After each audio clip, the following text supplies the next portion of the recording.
नमस्कार, मी सुवर्ण दुसाने. छुप्या कॅमेऱ्याचं गौड बंगाल या कार्यक्रमात आपलं स्वागत. केंद्रीय मनुष्यबळ विकास मंत्री स्मृती इराणी या गोव्यात सुट्टीवर असताना खरेदीसाठी फॅब इंडियाच्या शोरूम मध्ये गेल्या होत्या आणि त्यावेळी ट्रायल रूमच्या दिशेनं कॅमेरा फेसिंग असल्याचं त्यांच्या लक्षात आलं. त्याबाबत संबंधित पोलिसांना कळवल्यानंतर फॅबच्या कर्मचाऱ्यांना 4 कर्मचाऱ्यांना आता अटक करण्यात आलेली आहे, तर 9 महिला कर्मचाऱ्यांची या प्रकरणी चौकशी सुरू आहे. पण या सगळ्या प्रकरणाच्या निमित्तानं आता अनेक प्रश्न हे उपस्थित होत आहेत. देशातील महत्त्वाच्या मंत्र्यांना असा अनुभव येत असेल तर इतरांचं काय, सर्वसामान्य महिलांचं काय, हा प्रश्न या निमित्तानं पुढे येतो. स्मृती इराणींपूर्वी ज्या महिला त्याच ट्रायल रूम मध्ये गेल्या असतील त्यांच्या सुरक्षेबद्दल काय, हा प्रश्नही उपस्थित होतो. ही घटना झाली गोव्यामधली, पण अशा घटना अनेक शहरांमध्ये, अनेक महानगरांमध्ये घडत असतात. त्यावेळी नेमकी काय कारवाई केली पाहिजे आणि महिलांनी सुद्धा काय काळजी घ्यायला हवी, कशा प्रकारे या सगळ्या गोष्टी ओळखायला हव्यात, या सगळ्या विषयावर आज आपण सविस्तर चर्चा करणार आहोत आपल्या रोकठोक या विशेष कार्यक्रमात छुप्या कॅमेऱ्याचं गौड बंगाल.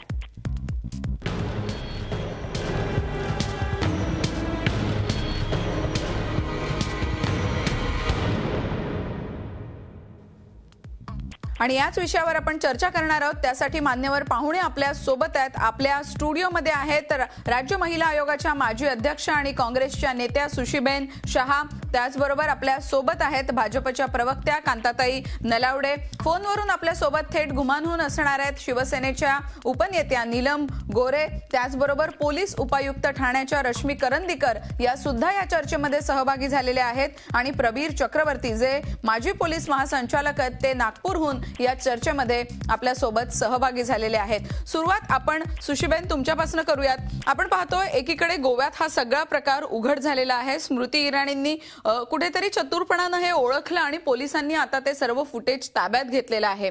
पण कुठेतरी आता सर्वसामान्य महिलेला वाटतंय देशातल्या मंत्रीच इन्सिक्युअर्ड फील करत असतील तर सर्वसामान्य महिलेचं काय? नक्कीच तुमचं खरं आहे. ते मंत्री आहे, स्वतः ते आवर्जून बघतात की महिलांकडे काय काय छळ होते. तुम्ही मला एक सांगा, उबेरमध्ये हे प्रकरण झालं, ठीक आहे, महिलाबरोबर रेप झाला. काय झालं ते उबेर कंपनीचा? बॅन करू, हे करू, ते करू, कंपनी बॅन झाली का? दिल्लीमध्ये पण आज उबर चालू आहे, तशीच मुंबईमध्ये पण चालू आहे आणि देशभरमध्ये उबर कंपनी चालू आहे. अंमलबजावणी कुठे आहे? तुम्ही काल अकोलाचा प्रकरण घ्या, ठीक आहे, गुन्हा नोंदणी झाली, मिरगेताई आमचे तिकडे पोहोचले, प्राध्यापक फरार, सहकुटुंब सहपरिवार निघून गेले. अकाउंटेबिलिटी कुठे आहे? जेव्हा तुम्ही प्राध्यापक नेमता तिथे जे कमिटी असते स्कूलची किंवा ते शाळेची, रादर त्यात युनिव्हर्सिटीची, कोणी काय जबाबदारी घेणार का नाही? तेचप्रमाणे काल मी 2 दिवस अगोदर वाचला पेपरमध्ये की महिलांसाठी वन स्टॉप फॉर असॉल्टेड महिला विक्टमसाठी त्यांच्यासाठी वन स्टॉप शॉप, महिलांचे अच्छे दिन. एकतर ते विक्टम नाही, सर्वायवर आहे. सेंट्रल गव्हर्नमेंटला ते कळायला पाहिजे. तशीच घोषणा त्या दिवशी मेनका गांधींनी केली की कमी तुम्ही केला बजेट. कुठे आहे अच्छे दिन? निर्भया जे फंड होता ते पण कमी झाला. तुम्ही मला सांगा, कुठेतरी सरकारने आता गव्हर्नन्स घ्यायला पाहिजे. ते भारत सरकार असो किंवा महाराष्ट्र सरकार, सरकार कुणाचंही असो, गुड गव्हर्नन्सचा जर होल्ड राहिला तर असं होऊ शकणार नाही. कांताताई, आपण पाहतोय की आज मंत्री महोदयांबरोबर हा प्रकार झालेला आहे आणि सर्वसामान्य महिलेच्या मनात एक भावना स्वाभाविकपणे येऊन जाते, ज्या खूप स्मार्टफुली हे सगळं चेक करू शकत नाही, छुपा कॅमेरा आहे की नाही हे पाहणं खूप चॅलेंजिंग अनेक महिलांना वाटत असतं. कसा या सगळ्याचा सामना करायचा? आणि सर्वसामान्य महिलेला साहजिकच वाटतं मंत्री महोदयांबरोबर असं होत असेल तर आमचं काय? साहजिकच आहे, प्रत्येक महिलेच्या मनामध्ये हा प्रश्न निर्माण झालेला आहे की आपण सहजपणे शॉपिंगसाठी जातो, सहजपणे आपण म्हणजे चेंजिंग रूम मध्ये जातो आणि तिथे आपण ट्रायल रूम मध्ये ट्रायल करत असतो. परंतु कोणाचंही अशा प्रकारे अलर्टनेस महिलांकडे नसतो की आपण पाहिलं पाहिजे की इथे कॅमेरा आहे किंवा नाही. आज स्मृती इराणींच्या लक्षात आलं की तो कॅमेरा बाहेर होता, परंतु त्याचा रोग पूर्ण त्या ड्रेसिंग रूम मध्ये, चेंजिंग रूम मध्ये होता. मला असं वाटतं की आज आता त्यांनी कारवाई केली, त्या मंत्री होत्या, त्या गोव्याच्या प्रभारी राहिलेल्या असल्यामुळे त्यांनी लगेच तिथल्या विधायक जे आहेत आमदार त्यांना त्यांनी फोन केला आणि ते सर्व कारवाई त्याच्यावर झालेली आहे. परंतु हे किती महिन्यापासून तिथे चालू आहे, तो कॅमेरा किती महिन्यापासून लागलेला आहे किंवा किती महिन्यापासून तो चालू आहे, म्हणजे या अगोदर किती महिला त्या ठिकाणी अशा प्रकारे चेंज करून गेल्या असतील, मग त्याचं खरं म्हणजे हे तपासणी केली पाहिजे की त्याचा दुरुपयोग केलाय का, किंवा त्या महिलांचा म्हणजे संसार म्हणजे लग्न झालेल्या सुद्धा असतील तर त्यांच्या खरं म्हणजे आयुष्याचा प्रश्न आहे अशा प्रकारे जर का ते बाजारात येत असेल. कारण ही शक्यता आहे. आपण पाहिलं की बऱ्याच ठिकाणी अशा पद्धतीने, परंतु हे आज गोव्याचं उदाहरण झालं. हे सगळी जी महानगर आहेत, नगर आहेत, त्या ठिकाणी आणि फॅब इंडिया सारख्या खरं म्हणजे प्रसिद्ध आपण मानलं जातं की जिथे कॉटनचे चांगले कपडे मिळतात म्हणून फॅब इंडिया सगळेजण पसंत करतात. फॅब इंडिया सारख्या दुकानामध्ये जर काही अशा पद्धतीचं होत असेल तर मला असं वाटतं की अनेक म्हणजे अशा प्रकारचे जे शॉपिंग सेंटर्स आहेत, दुकान आहेत, त्या ठिकाणी खरं म्हणजे हे आतापासून अलर्ट राहून हे चेकिंग केलं महिलांनी अलर्ट राहायला पाहिजे वगैरे, बरोबर आहे. पण मंत्री महोदय नसते तर कितपत कारवाई झाली असती. आता तातडीनं हा प्रकार सीआयडी कडे वर्ग करण्यात आला, पण मुंबईतच अशा गेल्या महिनाभरात 2 ते 3 घटना घडलेल्या आहेत, तेव्हा आपण सीआयडी कडे हा प्रकार दिला नाही. म्हणजे कुठेतरी सर्वसामान्य महिलांच्या प्रश्नांकडे पाहण्याचा दृष्टिकोन आणि मंत्री महोदय असल्यानंतर पाहण्याचा दृष्टिकोन यामध्ये काहीसा फरक वाटतो का, हा पहिला मुद्दा. आणि जो सुशीबेन शहा यांनी मांडला की गुड गव्हर्नन्सचं काय, मग वचक राहिला नाही का. नामांकित कंपन्या जर अशा प्रकारे करत असतील तर मग बाकी जी छोटी मोठी दुकानं आहेत तिथे तर महिलांच्या सुरक्षिततेबद्दलचे प्रश्न या निमित्तानं येतील. नाही, मुळातच प्रश्न असा आहे, आता हे कॅमेरे म्हणजे फॅब इंडियाच्या त्या शॉपमध्ये कधीपासून कॅमेरा लावला हे एक तपासणी. परंतु असं आहे का की भारतीय जनता पार्टीचं सरकार आलं आणि त्याच्यानंतर हे सगळं अशा पद्धतीने सुरू झाले असं नाहीये. तर वर्षोनवर्ष खरं म्हणजे हे सगळे प्रकार चालू आहेत. आपण जर पाहिलं असेल की 1 वर्षापूर्वी सातारला सुद्धा एका दुकानामध्ये आमच्याच भारतीय जनता पार्टीच्या महिलांनी पकडलं होतं आणि त्या दुकानाची सगळी तोडफोड केली होती की किती दिवसांपासून अशा प्रकारे चेंजिंग रूममध्ये तुम्ही कॅमेरा लावलेला आहे किंवा म्हणजे त्याचे जे फुटेज आहेत म्हणजे ते आम्हाला पाहिजेत. तर मला असं वाटतंय की सरकारचा आणि या म्हणजे जी घटना आहे त्याचा खरं अर्थानं संबंध नाहीये. परंतु सरकार जर भारतीय जनता पार्टीचं गोव्यात आहे किंवा केंद्रात आहे तर त्यांनी या गोष्टींवर खरं म्हणजे प्रबंध कसा आला पाहिजे किंवा महिलांच्या सुरक्षेच्या दृष्टीने प्राथमिकता कोणत्या गोष्टींना दिली पाहिजे आणि निधी योग्य प्रकारे त्या म्हणजे ज्या महिला. म्हणजे तुम्ही हे म्हणताय भाजपचं गव्हर्नमेंट आल्यावर घडतंय किंवा काँग्रेसचा, हा आपल्या चर्चेचा नक्कीच मुद्दा नसणार आहे. राजकारणापलीकडे या सगळ्याची चर्चा होणं नक्कीच आवश्यक आहे. पण गुड गव्हर्नन्स म्हणून भाजप सरकारकडनं अपेक्षा असणं आणि भाजप सरकारची गोव्यात अकाउंटेबिलिटी जनता विचारणार आहे, हा यातला मुद्दा असणार आहे. नीलम गोरे सुद्धा आपल्यासोबत फोनवरून आहेत. नीलमताई, आपण पाहतोय या सगळ्या प्रकारानंतर सर्वसामान्य महिलेला साहजिकच वाटतंय की मंत्र्यांबरोबर असं घडत असेल तर अनेक ठिकाणी असे कॅमेरे असू शकतात. मग कायद्याचा वचक आणि आपण घ्यायची काळजी या दोनही गोष्टींबद्दल अधिक चर्चा होते या निमित्तानं. एक तर मला पहिली एक गोष्ट अशी वाटते की तुम्ही मंत्री आहात का धर्मगुरू आहात का शिक्षिका आहात का 6 वर्षाची बालिका आहात याच्याशी या लोकांचा काहीच संबंध नाहीये.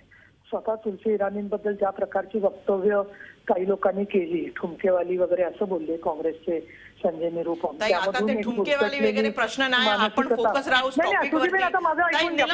ते बोलणं बरोबर नाही आहे. मुद्दा आहे स्मृती इराणीच्या आणि जे ठुमकेवाली वगैरे आहे ते कोर्टात मॅटर आहे. म्हणजे त्यावरती तुम्ही काय बोलणं उचित नाही.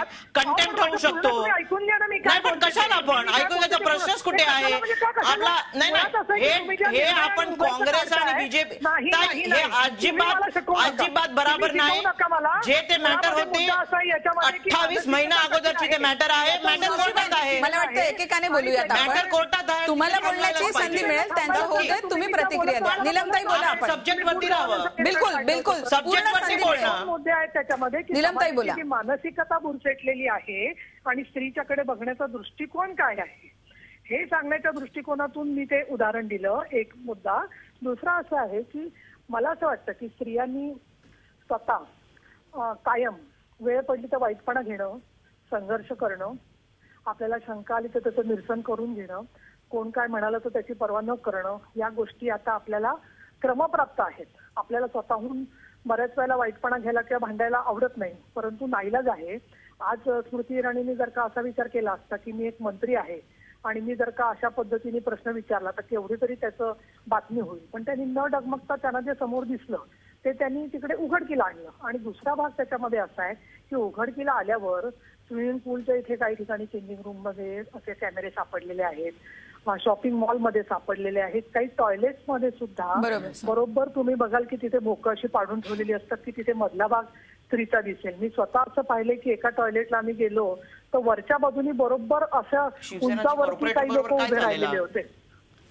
आणि त्याच्यामुळे प्रश्न असा आहे काय झालं काय नाही. आता तुम्ही राजकारण काढताय प्रत्येक गोष्टी, पण मला स्वतःला असं म्हणणं आहे याच्यामध्ये की एक तर पहिली गोष्ट अशी की कुणावर बंदी आणणं किंवा काय हा संपूर्ण त्या विषयाचा जो सायबर क्राईमचा विषय आहे त्याच्यामध्ये अजून एकही शिक्षा झालेली नाही ही वस्तुस्थिती आहे त्याच्यामधली. आणि म्हणून केंद्र एका बाजूला सामाजिक अभिव्यक्ती आणि व्यक्त करण्याचं स्वातंत्र्य आणि दुसरीकडे त्याच वेळेला अशा पद्धतीच्या ज्या अपप्रवृत्ती आहेत, स्त्रीचं स्टॉकिंग करणं, तिला निरखून बघणं, तिच्या संदर्भामध्ये चोरून ह्या सगळ्या गोष्टी करणं, त्या संदर्भामध्ये सरकार काही पावलं उचलतंय. कायदा शेवटी सुप्रीम कोर्टाच्या निर्णयानुसार 66 कलम काढून टाकण्यामध्ये आलेले. पण मला एक असा भाग वाटतो या सगळ्यामध्ये की आपण स्वतःच्या हितासाठी स्वतःच्या अधिकारांसाठी सिद्ध झालं पाहिजे, मुद्दा नंबर 1. दुसरा मुद्दा याच्यामधला सगळा असा आहे की अशा पद्धतीचं शॉप आणि लायसन्स ऍक्ट जो आहे त्याच्यानुसार अशा दुकानांचं रजिस्ट्रेशन जे आहे ते रद्द होऊ शकतं. ते रद्द होण्याच्या संदर्भात सुद्धा त्यांनी त्या फॅब इंडियाच्या सुद्धा लोकांनी टाळाटाळ केली. त्यामध्ये असं काही नाहीच वगैरे असं सांगून सारवासारव करण्याचा प्रयत्न केला. त्यामुळे मला असं वाटतं की एक मगाशीच आम्ही चर्चा झाल्यावरती पाहिलं की फोनवरती व्हॉट्सअपवरून वेब कॅमेरा आपण आयडेंटिफाय करू शकतो असं एक ऍप्लिकेशन डाउनलोड आपल्याला करून घेता येतं. आणि ते आपण अशा वेळेला जिथे शंका येते त्या मिररवरती किंवा अशा ठिकाणी फिरवलं तर मोबाईल फोन काम करायचा थांबतो. आता ज्या टेक्नोसेव्ही आहेत महिला ज्यांना त्याच्यामध्ये थोडं अजून जायचंय, विषयात काम करायचंय, असे सायबर सर्व्हिलन्स करणाऱ्या जेवढ्या महिला तयार होतील तेवढ्या या गोष्टींना निश्चितपणाने आळा बसेल असं मला वाटतं. शेवटी असं की ते शस्त्र म्हणून अशा यंत्रांचा उपयोग करत असतील तर आपल्याला कायदा आणि स्वतःची चालाखी हे शस्त्र म्हणून एक वेगळ्या प्रकारे वापरायला लागणार आहे असं मला या सगळ्यामध्ये वाटतं.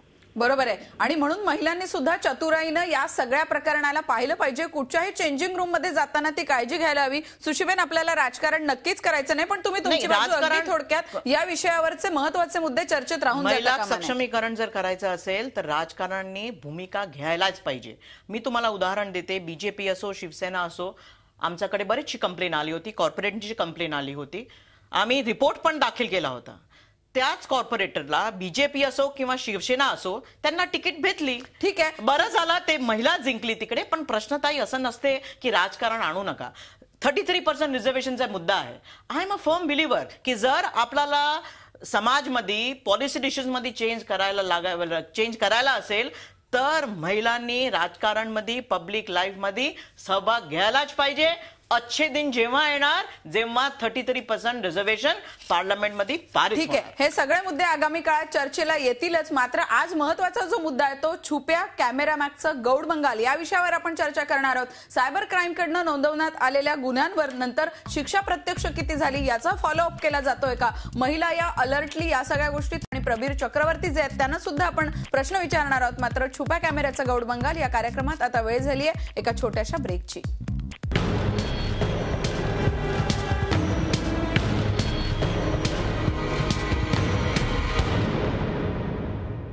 छुप्या कॅमेऱ्याचं गौड बंगाल या कार्यक्रमात आता आपण जातोय डॉक्टर रश्मी करंदीकर, पोलीस उपायुक्त आहेत ठाण्याच्या, त्यांच्याकडे. रश्मी, काय सांगाल, कशा प्रकारे महिलांनी काळजी घ्यायला पाहिजे चेंजिंग रूम मध्ये जाताना, आणि सतर्क राहणं हे कशा प्रकारे आवश्यक आहे, कशा प्रकारे चेकिंग केली पाहिजे, काय त्याचं तंत्र सांगाल जे सर्वसामान्य महिलेला समजू शकेल? सर्वात प्रथम तर मला वाटतं महिलांनी जशी काळजी घेतली पाहिजे तसंच मला वाटतं त्या आस्थापनांची जबाबदारी आहे. आता मार्केटमध्ये हिडन कॅमेरा डिटेक्टर अवेलेबल झालेले आहेत. ते जर असे आस्थापनांनी घेतले आणि रॅन्डमली आणि सरप्राईजली चेकिंग केलं त्यांच्या चेंजिंग रूम्स तर त्यांनाही ते लक्षात येऊ शकेल आणि ते हटवले जाऊ शकतील.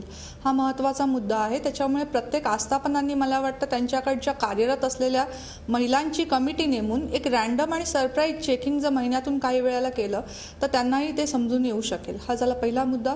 दुसरा मुद्दा हिडन कॅमेरा कसा ओळखायचा. आता नीलमताईंनी चांगलं सांगितलं की मोबाईल ॲप्लिकेशनही आहे. त्या व्यतिरिक्त काही छोट्या छोट्या टेक्निक्स आहेत. मी कॅमेरा एक्सपर्टशी याबाबत बोलले.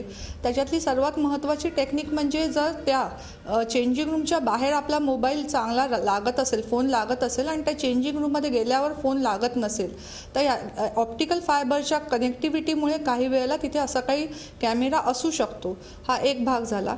दुसरा भाग मिररमध्ये हिडन कॅमेरा असतो. त्या मिररवर जर आपण नॉक केलं आणि जर पोकळ आवाज आला तर याचा अर्थ मिररच्या मागे काहीतरी आहे, पोकळी आहे हे आपण समजू शकतो.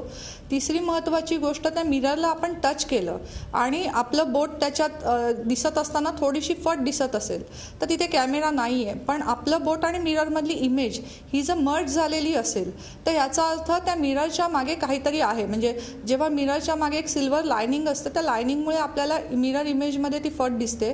पण जर ती मर्ज होत असेल तर याचा अर्थ त्याच्या मागे ते लायनिंग नसून दुसरं काहीतरी आहे. त्याच्या व्यतिरिक्त आपण चेंज करताना जर स्विच ऑफ करून चेंज करू शकलो तर तेही एक फायदेशीर ठरू शकतं. त्याच्याशिवाय आपल्याला जेव्हा आपण स्विच ऑफ करतो आणि जर एखादा LED रेज येत असतील, ग्रीन किंवा रेड कलरचा एखादा छोटा जरी लाईट असेल तर तो कॅमेराचा लाईट असू शकतो. त्याच्याखेरीज आपण आपल्या मोबाईल कॅमेऱ्यात जर फ्लॅश असेल त्या फ्लॅशमधून जर मिररला बघितलं तर मागे काही असेल तर त्याची इमेज आपल्याला दिसू शकते लाईट बंद केल्यावर. तर ह्या ज्या काही छोट्या प्रिकॉशन्स आहेत त्या मला वाटतं घ्यायला पाहिजेत. त्या व्यतिरिक्त जसं आता फॅबमध्ये दिसून आलं की तो बाहेर कॅमेरा होता तर त्या अलर्ट असल्यामुळे दिसला. तर मला वाटतं प्रत्येक महिलेने अलर्ट असणंही आवश्यक आहे. आणि त्या अलर्ट असण्याची अजून एक पायरी म्हणजे तुम्ही जिथे राहता त्या पोलीस स्टेशनचे नंबर, कंट्रोल रूमचे नंबर जर तुम्ही तुमच्या मोबाईलमध्ये सेव्ह करून ठेवलेत तर अशा वेळेला नक्कीच तुम्ही पोलिसांची मदत मागू शकता आणि पोलीस तुम्हाला येऊन मदत करू शकतात.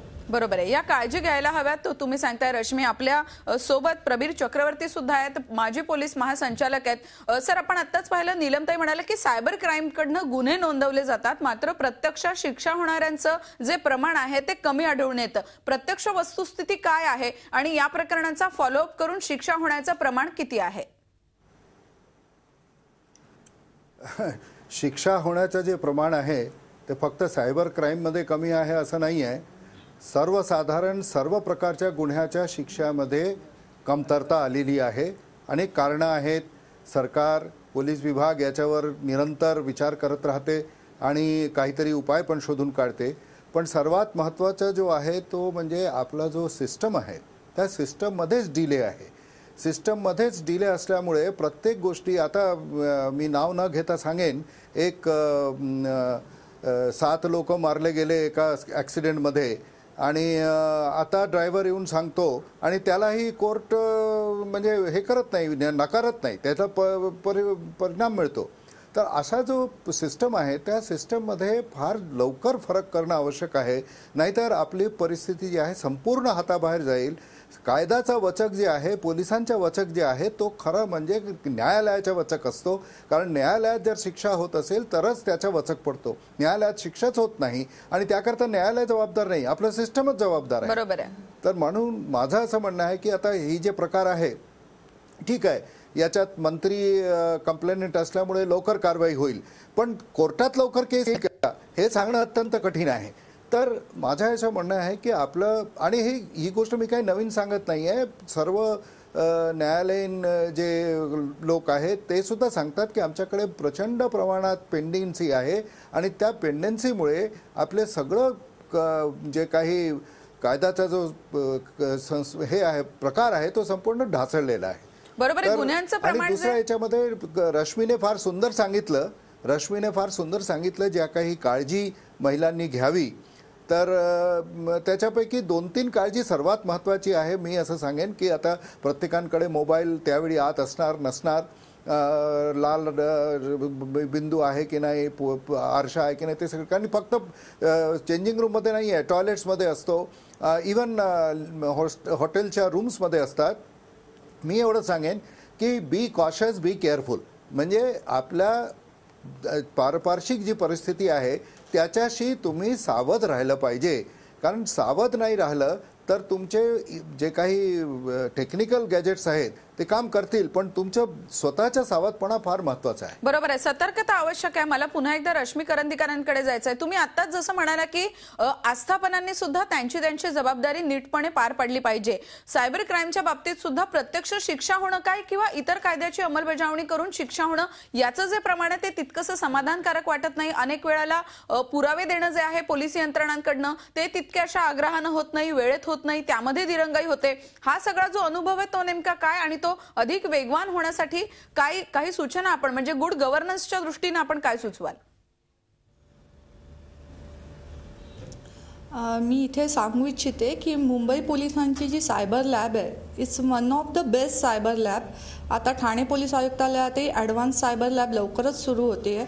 त्याच्यामुळे असं म्हणणं की पोलिसांकडून दिरंगाई आहे किंवा त्यांची सायबर लॅब व्यवस्थित नाही हे म्हणणंच पूर्णतः चुकीचं आहे. मुंबई पोलिसांची cyber lab he one of the best आहे आणि तिथे प्रत्येक कंप्लेंटची दखल घेतली जाते आणि कारवाई केली जाते. पण आता जसं चक्रवर्ती सरांनी सांगितलं बरीच प्रकरणं न्यायप्रविष्ट आहेत. त्याच्यामुळे जेव्हा त्याच्याबद्दल निकाल लागेल तेव्हा त्याच्याबद्दल बोलणं अधिक योग्य ठरेल. परंतु याच्यात जास्तीत जास्त महिलांनी जर असं दिसून येत असेल तर त्यांनी पुढे आलं पाहिजे. त्यांनी जसं सरांनी सांगितलं तसं सावध राहिलं पाहिजे, अलर्ट राहिलं पाहिजे. आणि आपण टेक सॅव्ही आहोत, पण आपण आपल्या किती जणींच्या मोबाईलमध्ये पोलीस स्टेशनचे आणि कंट्रोल रूमचे नंबर आहेत, तर आपण ते नंबर जर आपल्याकडे सेव्ह करून ठेवले तर अशा परिस्थितीत आपण त्यांची हेल्प लगेच मागू शकतो आणि नक्कीच पोलीस येऊन तुम्हाला मदत करू शकतात, ज्याच्यामुळे या केसेस रजिस्टर व्हायला मदत होईल. आणि नक्कीच रजिस्टर झाल्यानंतर जसं मी म्हटलं की आमच्याकडे चांगले ऑफिसर्स आहेत, चांगल्या लॅब्स आहेत, तर त्याच्यानुसार चार्जशीट दाखल केली जाईल आणि नक्कीच त्याच्यामध्ये न्याय मिळेल अशी मला खात्री आहे. तुम्ही आशावादी आहात. नीलम गोरेंकडे आपल्याला जायचंय. नीलम ताई, केंद्रातही आपलं सरकार आहे, राज्यातही आपलं सरकार आहे आणि जो प्रबीर सरांनी मुद्दा मांडला तो महत्वाचा असा की शिक्षा होण्याचं प्रमाण जे आहे ते अधिक वाढलं पाहिजे. त्याचबरोबर निर्णय देण्याची जी प्रक्रिया आहे ती सुद्धा वेगवान होण्याची आवश्यकता आहे. कुठेतरी जोपर्यंत कायद्याचा वचक असत नाही तोपर्यंत या सगळ्यावरचं जे नियंत्रण आहे ते अधिक कंट्रोलमध्ये येणं कठीण वाटतं. यासाठीच ज्यावेळेला कायदा आणि सुव्यवस्थेवरती सन्माननीय मुख्यमंत्री देवेंद्र फडणवीस यांनी ज्यावेळेला 2 वेळेला भाषणं केली त्याच्यामध्ये मला एक अतिशय चांगलं वाटलं की शिक्षा होण्याचे प्रमाण एकूणच गुन्ह्यांमध्ये, म्हणजे आता चक्रवर्तीजी बोलले की सायबर क्राईम काय सर्वच गुन्ह्यांमध्ये हे प्रमाण जे आहे ते कमी आहे. तर मुळामध्ये 10 कलमी कार्यक्रम हा स्वतः राज्याच्या पोलीस विभागाने हातामध्ये घेतलेला आहे आणि त्याच्यामध्ये अभियोक्ता म्हणजे जे सरकारी वकील असतात त्यांचं खास वेगवेगळ्या विषयांसाठी ट्रेनिंग करणं, जेणेकरून त्या विषयामधल्या तज्ज्ञांच्या मध्ये त्यांना बाजू मांडणं सोपं होऊ शकेल. त्याचबरोबर साक्षीदार असतात, त्या साक्षीदार सुद्धा गव्हर्नमेंटचाच एखादा अधिकारी किंवा त्यातला कर्मचारी घ्यावा, नाहीतर मग बहुतेक वेळेला पंच जे असतात ते साक्षीदार तर शेवटी जे असतात ते वेगवेगळ्या प्रकारचे गुन्ह्यानुसार असतात, पण त्यातले पंच जे आहेत ते पंच सरकारी अधिकारी असतील किंवा सरकारी कर्मचारी असतील तर त्याच्यामध्ये होस्टाईल होणं किंवा दबाव आणणं याच्यामधून एक मार्ग निघू शकेल. त्याचबरोबर चार्जशीट आणि खटल्यांच्या प्रमाणासाठी एक छाननी समिती सुद्धा केलेली आहे की ज्याच्यामध्ये काय पुरावा सुटतो किंवा काय कमकुवत बाजू आहेत ते समजून घेता येईल. तर मी अगदी सगळ्या 10 भागांमध्ये जात नाही, पण एक खास वैद्यक शाळा जी प्रत्येक ठिकाणी न्याय सहाय्यक फोरेन्सिक लॅब प्रत्येक जिल्हा याच्यामध्ये व्हावी, महत्वाच्या ठिकाणी असावी आणि जे चांगले प्रयोग झालेले आहेत त्याच्यात कन्व्हिक्शन करणं सोपं होऊ शकेल. त्याखेरीज धर्माधिकारी समितीच्या ज्या शिफारसी आहेत त्यातल्या 65 शिफारसी सरकारने बदललेल्या आहेत. मग पॉस्को आहे, वर्मा समितीच्या नंतर जो कायदा बलात्कार विरोधी बदललेला आहे, विशाखाच्या संदर्भातल्या गाईडलाईन्स झालेल्या आहेत. तर या सगळ्यांच्यासाठी जवळजवळ बहुतेक ठिकाणी फास्ट ट्रॅक कोर्टांची व्यवस्था आहे. पण प्रश्न असा आहे फास्ट ट्रॅक कोर्ट झाली तर गुन्ह्यांचा निकाल लवकर लागेल आणि लोकांचा सुद्धा हौसला वाढेल.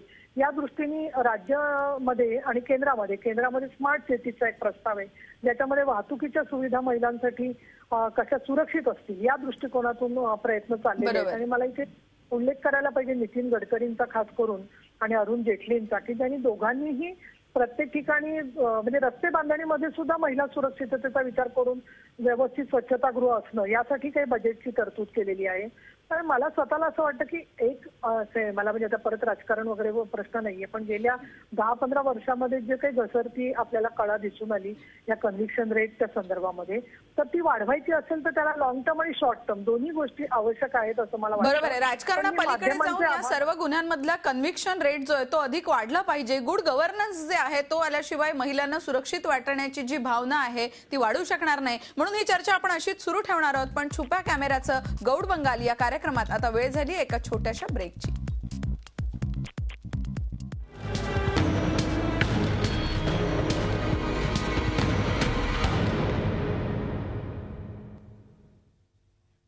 गोव्यामध्ये फॅब इंडियाच्या शोरूममध्ये छुप्या कॅमेऱ्याचा हा सगळा प्रकार उघड झाला आणि आता हा गुन्हा सीआयडीकडे नोंदवण्यात आलेला आहे. पण प्रत्यक्षात मुंबईत किंवा इतर महानगरांमध्ये सुद्धा असे प्रकार अनेक वेळा घडत आलेले आहेत. मुंबईत सुद्धा गेल्या महिनाभरात विचार केला तर सरासरी 3 घटना या घडलेल्या आहेत. मग अशा सगळ्या प्रकारांमुळे स्त्री स्वातंत्र्य हे कुठेतरी धोक्यात आलेलं आहे का? पॉलिटिशियन्स असतील, सेलिब्रिटी असतील, अनेक महत्त्वाच्या व्यक्ती असतील, सामाजिक क्षेत्रात काम करणारे व्यक्ती असतील, कुठेतरी महिलेचं आयुष्य हे वल्नरेबल झालंय की काय, अशी एक भावना सुद्धा आता वाटायला लागलेली आहे. मग हे सगळं कसं थांबवणार? काय काय तुम्ही या सगळ्याचं विश्लेषण करा? आपला माध्यमाद्वारे आवर्जून विनंती करते सगळ्यांना की असं नाही, हे सगळे प्रकार होतात, पण हे अनुषंगाने तुम्ही महिलांवरती बंधन अजिबात टाकू नका. असं म्हणू नका तुमची मुलीला किंवा तुमची सुनबाईला किंवा तुमची बहीणला की उद्यापासून घरी बस, जायचं नाही आपल्याला आणि अजिबात शॉपिंग करायला जायचं नाही.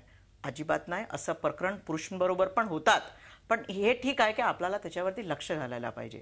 तुम्ही मला सांगा ताई, आपण सांगितलं की तुम्ही shop and establishment licence clear करा, म्हणजे त्याची आपण न्यायालयिक प्रक्रिया ते करू. पण तुम्ही मला सांगा किती लेबर ऑफिसर्स चेकिंग करायला जातात महिना एक टायमाला?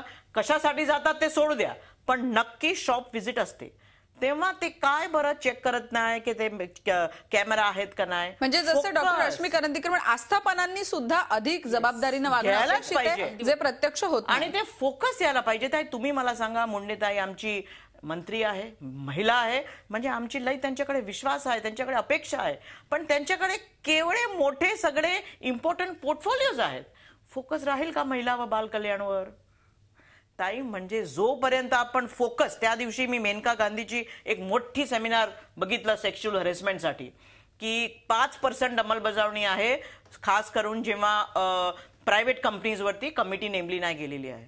तुम्ही मला सांगा, खरं आहे तुमचं, पण महिलांना जर विश्वास निर्माण करायचा असेल गुड गव्हर्नन्समध्ये, मोदी सरकारमध्ये किंवा महाराष्ट्राची सरकारमध्ये, आपल्याला त्याची काय यंत्रणा आहे? तुम्ही का बरं लेबर ऑफिसरला किंवा लेबर डिपार्टमेंटला सूचित नाही करत की जेव्हा तुम्ही इन्स्पेक्शनला जातात, बरेच वेळा ते जातात 2 महिन्याचे 1 महिने, नक्की का बरं हे चेक करत नाही सेक्शुअल हॅरेसमेंट? प्रशासकीय यंत्रणा या तितक्याच सतर्क झाल्या पाहिजे. कांताताई, ह्या सगळ्याला आपल्याला राजकारणाच्या पलीकडे जाऊन चर्चा करायची आहे. हा प्रकार काही फक्त गोव्यापुरता मर्यादित नाहीये, तर महिलांनी या कार्यक्रमाच्या माध्यमातून अलर्ट होणं, शाळकरी मुली असतील किंवा टॉयलेट्समध्ये सुद्धा अशा प्रकारचे कॅमेरे आढळून येत असतात, त्यामुळे गुड गव्हर्नन्सची अपेक्षा तर नक्की असणार आहे. ते नक्कीच असणार आहे, ही अपेक्षा काही चुकीची नाही. आणि जसं आपण आता पाहिलं की म्हणजे शॉपिंग मॉल्समध्ये किंवा मोठमोठे हे सगळी दुकानं असतात, शॉप्स असतात, त्या ठिकाणी अशा प्रकारे म्हणजे चेंजिंग रूम्स असतात, म्हणजे ट्रायल रूम, आणि सगळेजण ट्रायल तिथे घ्यायला जातात. आता आज गोव्यामध्ये आणि ह्या मंत्री असल्यामुळे ते पकडलं गेलं किंवा लगेच म्हणजे सीआयडी चौकशी वगैरे ती सुरू झाली किंवा तिथल्या कर्मचाऱ्यांना अटक झाली.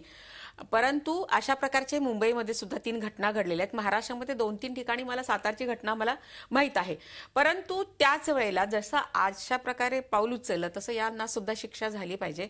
म्हणजे नंबर 1. नंबर 2, खरं म्हणजे महिलांनी खरोखरच सुशीबाईंच्या मताशी मी सहमत आहे की अशा पद्धतीने सगळीकडे धोके आहेत, भीती आहे म्हणून आपल्या मुलींना डांबून ठेवू नये किंवा महिलांनी सुद्धा घरामध्ये थांबू नये. परंतु तुम्ही जो विद्यार्थिनींचा उल्लेख केला तर तुम्हाला मी सांगू इच्छिते की ज्या म्हणजे माध्यमिक विद्यालय असेल, इव्हन प्रायमरीच्या सुद्धा आपण पाहतोय की 2-2, 3-3 वर्षाच्या मुलींवर बलात्कार करून त्यांना ठार मारलं जाते. मला कळत नाहीये, तिथे पाहत नाहीत की ती मादी 3 वर्षाची त्यांना मादी दिसते का हो, परंतु 3 वर्षाच्या मुलीवर बलात्कार करून तिला ठार मारलं जातं. आणि त्यामुळे मग ती किडीज नर्सरी असेल किंवा प्री प्रायमरी असेल, माध्यमिक विद्यालय कॉलेजेसमध्ये मुलींसाठी जी टॉयलेट्स असतात ती सुद्धा खरं म्हणजे चेक केली पाहिजे.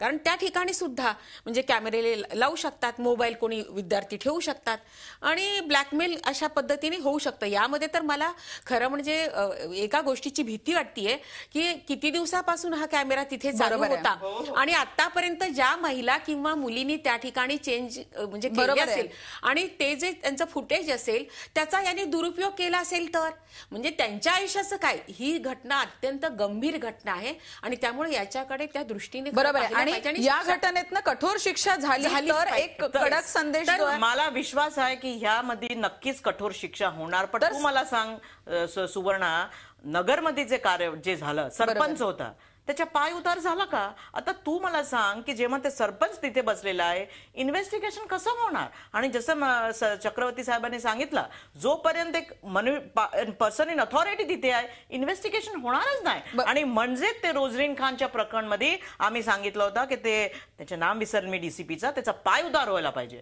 आणि मला आश्वासन आहे की मुंबई पोलिसांनी त्यांचा पाय बरोबर आहे तुमचं.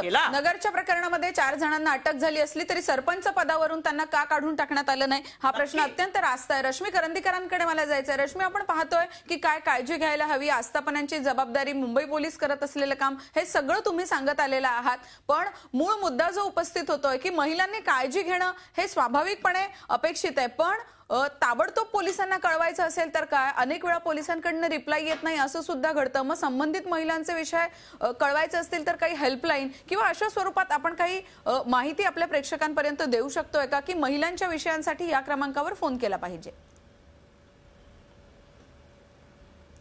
ऑलरेडी महिलांचा हेल्पलाईन आहे आणि तिचा नंबर फार सोपा आहे, 103.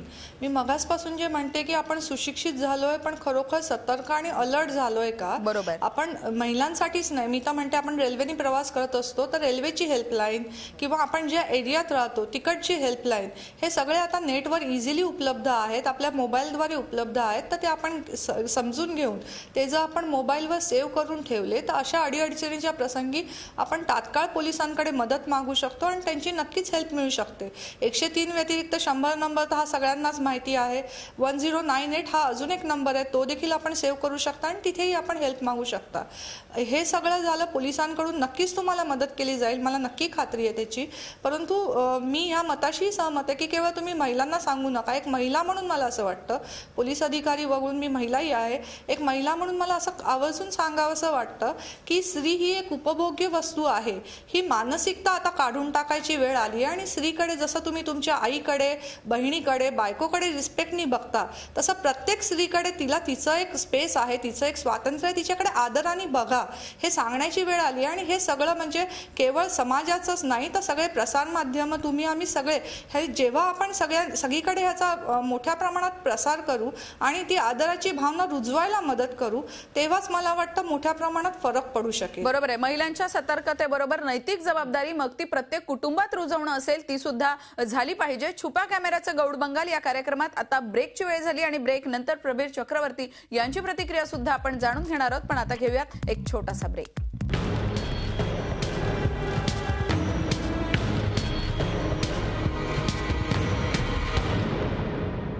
छुप्या कॅमेऱ्याचं गौड बंगाल या कार्यक्रमात आता आपण जाऊयात प्रबीर चक्रवर्ती यांच्याकडे. प्रबीरजी, आपण पाहतोय काय काळजी घ्यायला हवी या संदर्भात आपण चर्चा केली, हेल्पलाईनचे नंबर सुद्धा सांगण्यात आले. त्यातली 1098 या हेल्पलाईनवर कंटिन्युअस बिझी टोन आली आणि 2 वेळा तर ती लागलीच नाही. काय बिझी टोन नाही, ते चालतच नाही, चालत नाही, अजिबात नाही. 1098चं कसं आहे, जसं ताईने सांगितलं, वैशाली ताईने, 103 is only for Mumbai region साठीच आहे. MMR रिजन साठी पण 103 चालत नाही. 1098 जे अध्यक्ष असताना मी लढून पत्र व्यवहार करून चालू करून घेतली होती. सध्याच्या काळामध्ये 1098 चालत नाही. आणि केव्हा चालणार 1098? जेव्हा तुम्ही अहमदनगरमध्ये असो किंवा नागपूर किंवा अकोला, उर्वरित महाराष्ट्रात लागत नाही. कोड नंबर आणि मोबाईलवरती तुम्ही लावू शकणार नाही, तुम्हाला लँडलाईन बघायला लागेल, त्याच्यावरती कोड नंबर लावा आणि नंतर 1098 लागेल. ताई, गुड गव्हर्नन्स मी जेव्हा अध्यक्ष होती काम करून घेतला होता. मग आता भाजप सरकारला मी विनंती करते. आणि 103 क्रमांक मुंबईसाठी आहे, उर्वरित महाराष्ट्रासाठी नाही. दहिसरपर्यंतच, म्हणजे MMR रिजन पण 103 मध्ये येत नाही. पण मग उर्वरित महाराष्ट्र म्हणजे संपूर्ण महाराष्ट्रासाठी एकच क्रमांक असावा, ही जी अपेक्षा, याच्यात चूक काय असू शकतं? नाही, याच्यात चूक काहीच नाहीये. एकच नंबर असला पाहिजे आणि तो त्वरित लागला पाहिजे, मदत लगेच मिळाली पाहिजे, तो उचलला गेला पाहिजे, विचारलं गेलं पाहिजे. म्हणजे हे नक्कीच प्रत्येक स्त्री, या गोष्टी सुधारणेला वाव आहे आणि मला असं वाटतं सत्ताधारी म्हणून या गोष्टी सुधारण्याला वाव आहे.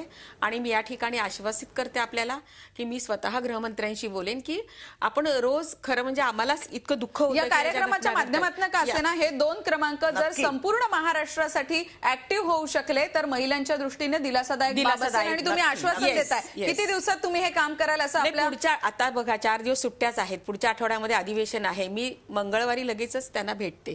आपण महाराष्ट्राच्या जनतेला आश्वासित करताय, मला वाटतं त्याची पूर्तता होईल. सांगते मी सुवर्णा, चाइल्ड हेल्पलाईन एकच आहे, राज्यभर 104 एकच आहे.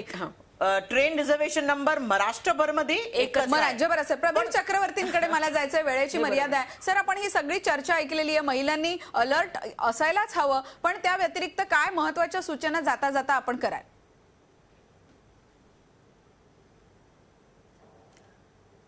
मला वाटतं हा जो हे जी आपण पूर्ण चर्चा घडवून आणली याच्यामध्ये एक गोष्ट प्राकर्षाने आपल्याला दिसतं की खरा जो डेव्हिल आहे, म्हणजे खरा जो आरोपी आहे तो म्हणजे डिले इन न्याय प्रक्रिया आणि न्याय प्रक्रियामध्ये शेवटी काही हासिल न होणं. तर याकरता मागच्या एनडीए शासन जेव्हा होतं केंद्रात तेव्हा त्यांनी एक जस्टिस मल्लिमत कमिटी तयार केली होती, त्याचा रिपोर्टही सबमिट झाला होता. आताच्या सरकारने जर ते कमिटीचा रिपोर्ट जर वाचलं त्याच्यातलं बराचशा काही, एक उदाहरण म्हणून सांगतो, एक 309 CRPC म्हणून कलम आहे, क्रिमिनल प्रोसिजर कोड CRPC 309 म्हणते की प्रत्येक ट्रायल जो आहे तो डे टू डे असला पाहिजे. पण जर कोर्टाला वाटत असेल तर रोजनामावर आपलं कारण लिहून ते पुढची डेट देऊ शकतात. पण किती डेट देऊ शकतात याचं काही बंधन नाही. ते हजारी देऊ शकतात, लाख डेट देऊ शकतात, पण त्याला काही बंधन नाही. पोलिसांवर चार्जशीट दाखल करण्याकरता 60 दिवस, 90 दिवस, 120 दिवस वेगळ्या वेगळ्या गुन्ह्याप्रमाणे बंधन आहे. ते तुम्ही चार्जशीट नाही दाखल केला तर आरोपीला जामीन मिळेल. इथे काहीतरी असं असलं पाहिजे ना. एक उदाहरण म्हणून सांगितलं, असे अनेक जस्टिस मल्लिमत ते त्यावेळी सुप्रीम कोर्टचे निवृत्त न्यायाधीश होते आणि मी त्यावेळी होम डिपार्टमेंटमध्ये असल्यामुळे मी त्यांच्यासमोर प्रेझेंटेशन दिलं होतं. तर त्यांनी सांगितलं होतं की बिलकुल बरोबर आहे, हे सिस्टममध्ये खूप बदल व्हायला पाहिजे.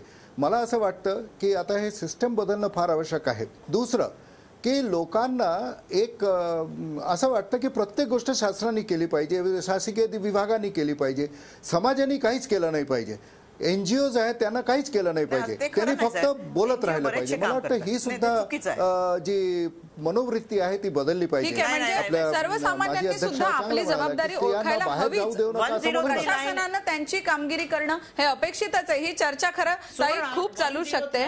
लाईन जी अंमलबजावणीमध्ये आली त्याचे पुढाकार अक्षराने घेतला होता, त्याच्यावरती मी पण एक NGO काम करत नाही असं आपण म्हणणार नाही. त्यांनी त्यांचं मत व्यक्त केलं, पण अशा स्वरूपाचे गुन्हे अनेक वेळा घडत असतात. आता या प्रकरणात CIDची चौकशी होत असली तरी अशा अनेक प्रकारांमध्ये CIDची चौकशी न होता ती कायद्याच्या चौकटीत अडकलेली आहे, न्यायव्यवस्थेच्या फेऱ्यामध्ये अडकलेली दिसू शकते. म्हणून या संपूर्ण कार्यक्रमात जाता जाता महत्वाचे मुद्दे म्हणजे महिलांनी या सगळ्या प्रकारामध्ये सतर्क राहायला हवं. त्याचबरोबर चतुराईपणानं कॅमेरे कुठे नाही येत ना याची पाहणी केली पाहिजे आणि त्याचबरोबर असे प्रकार लक्षात आले तर पोलिसांची ताबडतोब मदत घेतली पाहिजे. आणि या कार्यक्रमाचे फलित म्हणता येईल जाता जाता का सेना कांताताईंनी आश्वासन दिलेलं आहे. 103 हा क्रमांक जो तो सबंध महाराष्ट्रासाठी तुम्ही खुला करून देणार आहात आणि सुशीबेन ज्या आहेत त्या याचा फॉलोअप करतील आणि झी 24 तासचे प्रेक्षक सुद्धा तुम्हाला याबद्दल जबाब विचारतील. त्याचबरोबर 1098 ही जी सेवा आहे ही सुरू नसल्याचं अनेक वेळा पुढे आलेलं आहे, तर बऱ्याच वेळा बिझी टोन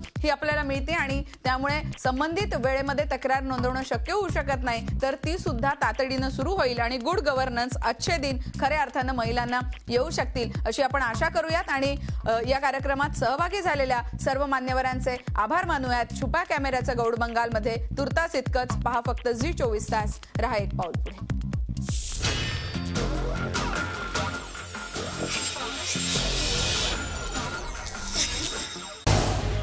झी 24 तास रहा एक पाऊल पुढे.